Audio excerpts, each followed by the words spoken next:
চট্টগ্রামে ওয়াসিম সহ 6 জনকে হত্যা মামলায় হাসান মাহমুদ, নওফেল সহ 22 আসামির বিরুদ্ধে অভিযোগপত্র আমলে নিয়েছে ট্রাইব্যুনাল।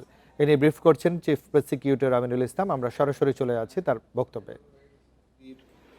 সকল মানুষ সেটা অবলোকন করেছে।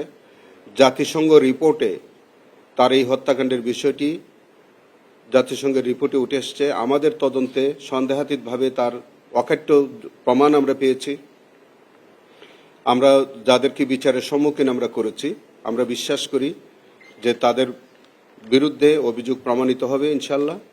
এবং আমরা আমরা যে এক্সপেক্ট করতেছি, আমরা সেইভাবে আমাদের প্রত্যাশিত রায় ইনশাল্লাহ আমরা পাবো বলে আমরা আশা করছি। সেটা যেটাই হতে পারে, আমরা প্রত্যাশা করি যেভাবে, সেরকম আশাই করি আমরা যেহেতু মামলাটা প্রমাণ করতে সক্ষম হয়েছে, এবং আমরা মনে করি যে আমরা যেরকম এক্সপেক্ট করি সেরকম ইনশাল্লাহ আমরা রায় পাবো।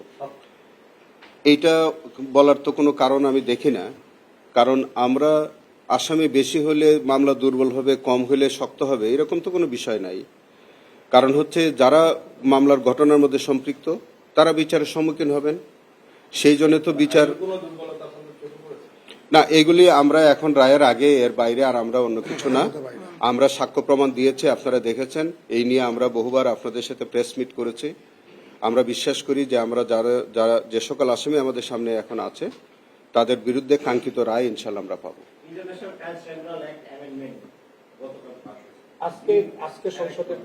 আচ্ছা, এইটা আমি কপিটা এখনো দেখি নাই। গুমের অংশটা ট্রাইব্যুনালের আইনের সাথে যুক্ত করা হয়েছে এবং এর মধ্যে আইনমন্ত্রী বলেছেন সংসদে যে এর মধ্যে যে সরকার যে কতটা প্রতিশ্রুতিবদ্ধ এই বিচার করার জন্য গুমের, সেটা প্রমাণিত হয়েছে।